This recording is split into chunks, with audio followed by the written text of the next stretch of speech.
Dari data Komisi Anti Rasuah, diprediksi lebih dari 60% kasus korupsi yang diproses KPK merupakan politisi yang menempati posisi sebagai wakil rakyat hingga kepala daerah.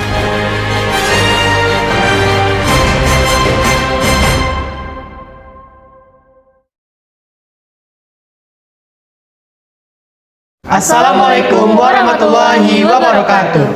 Perkenalkan, kami dari tim Pangeran Diponegoro dengan komposisi tim. Saya Feiza Putri Finalita selaku pembicara pertama dan pembicara kesimpulan. Saya Muhammad Afeki Erlangga sebagai pembicara 2. Dan saya William Zaki sebagai pembicara ketiga. Terima kasih. John Udon, please quiz of the Monday. Hukum memberi tidak lebih dari yang dibutuhkan. Assalamualaikum warahmatullahi wabarakatuh. Salam sejahtera untuk kita semua. Dewan Jurang terhormat, saya selaku pembicara moderator dengan bangga memulai alur perdebatan kali ini dengan mosi. Dewan ini sepakat mencabut hak politik koruptor pejabat publik seumur hidup. Sebelum saya membantu Dewan Juri yang terhormat untuk memetakan alur perdebatan kali ini, izinkan saya memberikan definisi dari kata kunci yang telah saya pilih. Yang pertama, berdasarkan Universal Declaration of Human Rights, hak politik diklasifikasikan menjadi 3, yaitu hak untuk memilih dan dipilih, hak ikut serta dalam kegiatan pemerintahan, dan hak untuk mendirikan partai politik. Yang kedua, berdasarkan Undang-Undang Nomor 31 Tahun 1999, diartikan bahwa koruptor ialah setiap orang yang melakukan perbuatan menguntungkan diri sendiri atau orang lain atau suatu korporasi dan menyalahgunakan kewenangan yang menyebabkan kerugian pada keuangan negara. Yang ketiga, berdasarkan Undang-Undang Nomor 14 Tahun 2008, pejabat publik adalah setiap orang yang menduduki jabatan pada badan publik. Yang keempat, berdasarkan Pasal 12 Ayat 1 dan 4 KUHP, dapat disimpulkan bahwa pidana penjara seumur hidup ialah pidana penjara selama terpidana masih hidup hingga meninggal. Dewan Juri yang terhormat, berdasarkan pantauan Indonesian Corruption Watch, sepanjang 2021 ada 1.282 tindak pidana korupsi dengan jumlah total terdakwa 1.404 orang. Tindakan korupsi tergolong sebagai extraordinary crime karena melanggar hak-hak ekonomi masyarakat. Oleh karena itu, pandangan masyarakat tidak dapat kita kesampingkan untuk mencari titik terang sanksi apa yang terbaik untuk memberantas korupsi di Indonesia. Ringannya pidana yang dijatuhkan, ketidaktegasan dalam menerapkan hukuman menyebabkan semakin rendahnya rasa percaya rakyat terhadap pemerintah untuk menyikapi para koruptor di negeri ini. Dapat kita ketahui berdasarkan data Indonesian Corruption Watch, menemukan pejabat kementerian atau pemerintah daerah menjadi aktor utama yang paling banyak melakukan tindak pidana korupsi. Di kutipan dari diktum Lord Acton, power tends to corrupt and absolute power corrupt absolutely. Kekuasaan itu cenderung korup dan kekuasaan absolut cenderung korup secara absolut. Oleh karena itu diperlukannya pengenaan pidana yang lebih berat sebagai shock terapi untuk memperjelas kedudukan hukum jauh di atas kekuasaan pelaku. Berbeda dengan pandangan hukum bahwa menjatuhkan pidana tambahan seumur hidup sudah sangat menyalahi konsep HAM yang melekat pada seluruh individu, tak terkecuali koruptor.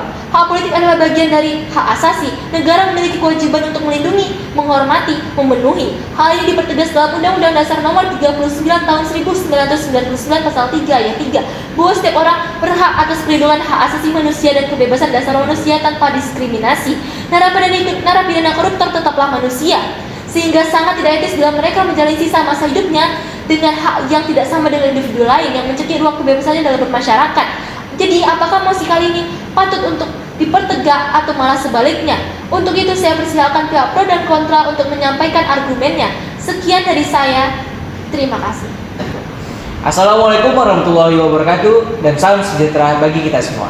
Dewan Juri yang terhormat serta rekan berpikirku sekalian, berdirinya saya di sini selaku pembicara 2 dengan standing position pro akan menjunjung tinggi mosi kita hari ini yang bertajuk Dewan ini sepakat untuk mencabut hak politik koruptor pejabat publik seumur hidup. Dewan Juri yang terhormat, sebelumnya saya ingin menegaskan bahwa standing position saya di pihak pro adalah wujud nyata dari penolakan terhadap korupsi dan menunjukkan keseriusan dalam mengatasi korupsi. Berdasarkan data dari Indonesia Corruption Watch, terdapat peningkatan nilai kerugian negara yang mencapai 47,6% di semester 1 tahun 2021. Dan dapat kita ketahui pada tahun 2016, rata-rata lamanya pidana koruptor hanyalah 2 tahun 2 bulan penjara. Dan pidana yang singkat tersebut memacu penolakan dari yang sangat serius dari masyarakat terhadap korupsi, seperti demo Barisan Masyarakat Anti Korupsi Mei 2022 dan banyak demo lainnya. Dengan status quo saat ini, maka sudah sangat semestinya kita memberikan perhatian khusus untuk mengatasi korupsi. Dan mosi kali ini dapat menjadi solusi serta terobosan baru dengan mengadakan pidana tambahan pencabutan hak politik koruptor selama seumur hidup. Dewan Juri yang terhormat, terdapat 4 prinsip yang perlu kita perhatikan untuk mencabut dan membatasi hak manusia. Yang pertama, reasonable atau beralasan. Dewan Juri yang terhormat, tentulah sangat kita pahami kenapa pencabutan hak politik sangatlah reasonable atau beralasan.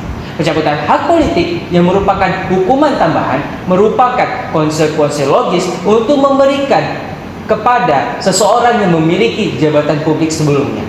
Seperti yang disampaikan Montesquieu dalam Spirit of Law, bahwa orang yang berkuasa cenderung mempertahankan, memperbesar, dan memanfaatkan kekuasaannya. Rantai ini bisa kita putus dengan cara mencabut hak politiknya agar tidak bisa menduduki kekuasaannya kembali. Yang kedua, necessary atau dibutuhkan. Dewan Juri yang terhormat, korupsi tidak dapat lagi kita golongkan sebagai kejahatan biasa, melainkan telah menjadi kejahatan luar biasa atau extraordinary crime. Dan upaya pemberantasannya pun harus dituntut dengan cara-cara yang luar biasa pula atau extraordinary enforcement. Tentu sangat dibutuhkan terobosan hukum dan upaya konkret agar korupsi tidak semakin berkembang. Maka penerapan pidana berupa pencabutan hak politik merupakan jawaban atas kebutuhan untuk memberantas korupsi. Yang ketiga, proporsional. Upaya poena par esto, hukuman harus setimpal dengan kejahatannya. Dewan Juri yang terhormat, prinsip proporsional dibutuhkan untuk memberikan hukuman yang setimpal dengan kejahatannya, tidak lebih maupun tidak kurang. Perlu dipahami yang menjadi fokus kami adalah hanya mencabut hak dipilih yang memiliki masa seumur hidup. Karena hak inilah yang sangat krusial untuk mengembalikan jabatan kepada koruptor dan melakukan korupsi kembali. Dengan kita mencabut hak dipilih merupakan peringatan tegas serta bentuk keseriusan untuk memberantas korupsi di negara ini. Dan untuk pencabutan hak memilih diberikan batasan waktu karena hak memilih tidak memiliki pengaruh yang besar terhadap korupsi dibanding dengan hak dipilih. Yang keempat, diatur dalam undang-undang. Dewan Juri yang terhormat, tentunya kami memiliki alasan yuridis, yakni Kitab Undang-Undang Hukum Pidana pasal 35, yakni tentang hak yang bisa dicabut oleh hakim, dan salah satunya adalah hak politik.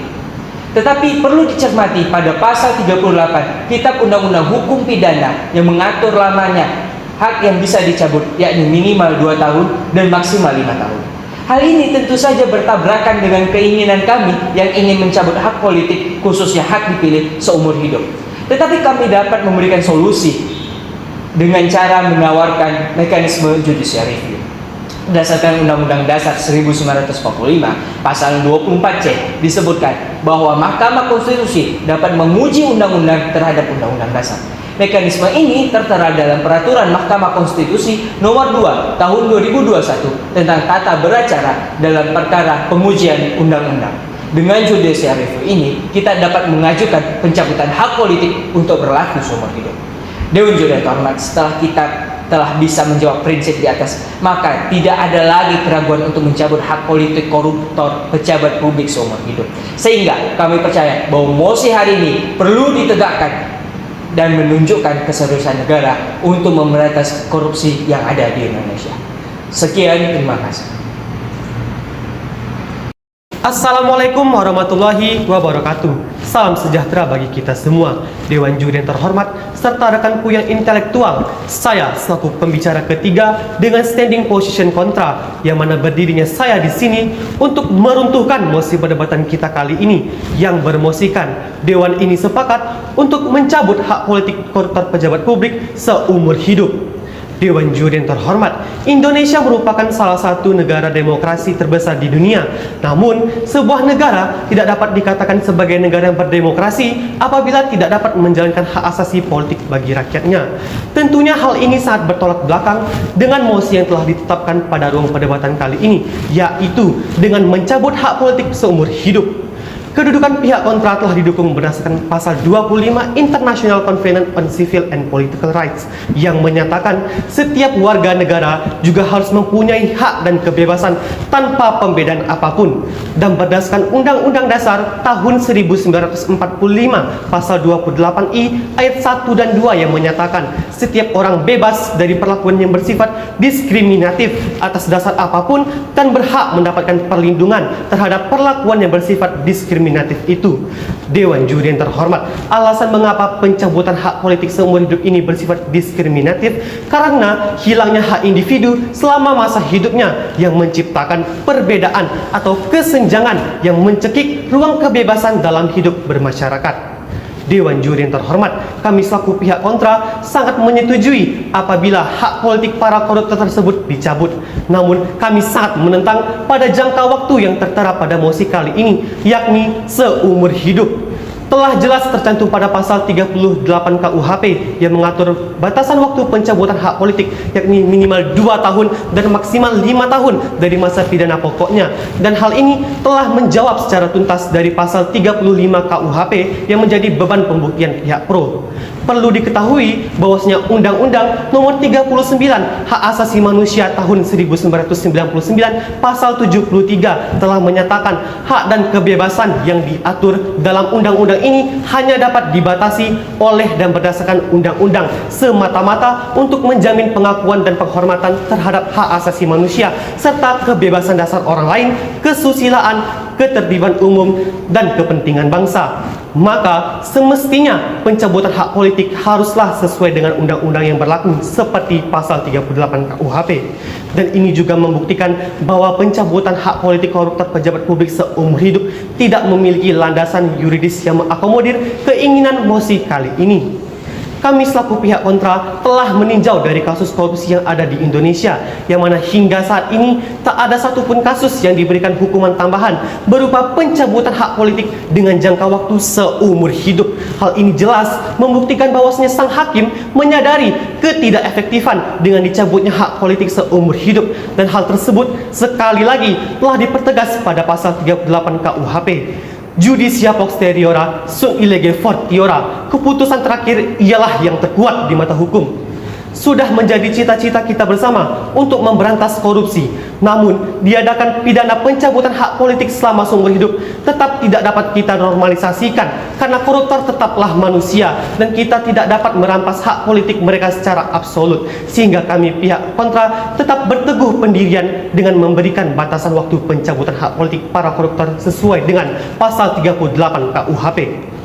Tim pro mungkin mengkhawatirkan bahwasanya pencabutan dari hak politik dengan batasan waktu tertentu tidak akan memberikan efek jera yang cukup bagi para koruptor pejabat publik tersebut. Oleh karena itu, Dewan Juri yang terhormat, kami selaku pihak kontra membawakan sebuah solusi cerdas yang mana tidak hanya memfokuskan kepada penyelesaian masalah yang bersifat personal bagi para narapidana, namun juga kami dapat menuntaskan tindak korupsi hingga ke akar-akarnya, yakni dengan pemberian sanksi psikososial yang berupa pengeksposan data para pihak yang terlibat hingga segala tindak yang telah mereka perbuat para pelaku korupsi tersebut melalui media massa, terutama program televisi.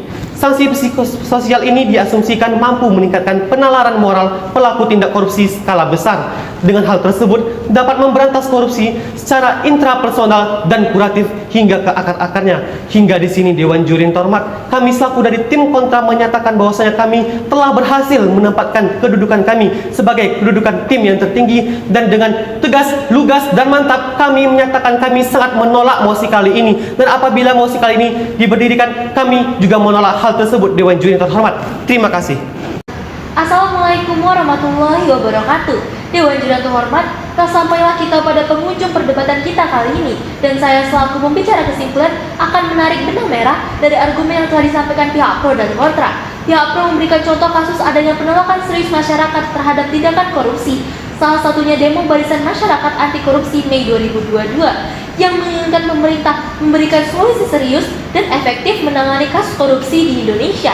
Dan dengan adanya pidana pencabutan hak politik selama seumur hidup, diharapkan dapat menjadi terobosan baru pemerintah yang mampu dipertimbangkan atas beberapa prinsip yang telah pihak pro sampaikan, yaitu reasonable, necessary, proportional, dan diatur dalam undang-undang.